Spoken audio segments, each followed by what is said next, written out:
రక్షణ. అందుకోసమే కదా యేసు ప్రభు కలవరి శిలువలో సజీవ యాగముగా తన్ను తాను బలిగా ఏం చేశాడంట?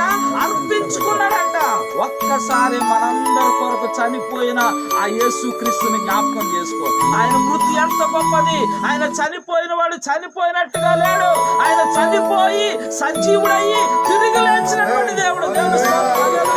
ఆయన మృత్యుంజయుడు, మరణాన్ని జయించగలిగిన వాడు. పాతాళ లోకము, పాతాళ బంధకములు, పాప బంధకములు, మరణ బంధకములు, మరణ పాశములు ఆయన బంధించి ఉంచలేకపోయినాయంట. కారణం ఏంటంటే ఆయన పరిశుద్ధుడు, ఆయన మృత్యుంజయుడు. దేవుని స్తోత్రం. హల్లెలూయా. ఏం చేయాలని మన వాక్యం చెప్పుకున్నామంటే ప్రార్థన చేయాలని వాక్యం చెప్పుకున్నాం. చూడండి 18 వచ్చింది చూడండి, 2:18. మనం ముందుకు వెళ్ళిపోదాం. 2:18 అదే గ్రంథం. అప్పుడు యెహోవా తన దేశములను బట్టి రోషము పూనుకుని తన జనుల ఎడల జాలి చేసుకొను. మరియు యెహోవా తన జనులకు ఉత్తరం ఇచ్చి చెప్పినదేమనగా, ఇకను అన్య జనులు మిమ్మును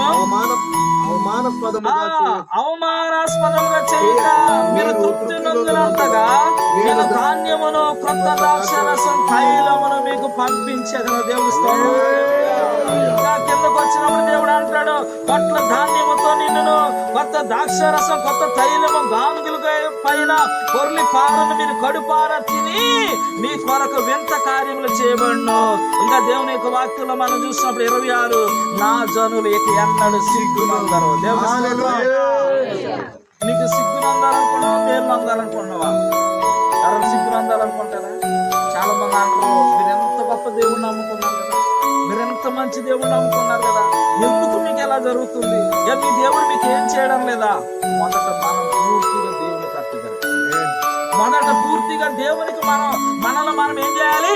సమర్పించుకోవాలి. మొదట మన దేవుని పూర్తిగా ఏం చేయాలి? సమర్పించుకోవాలి.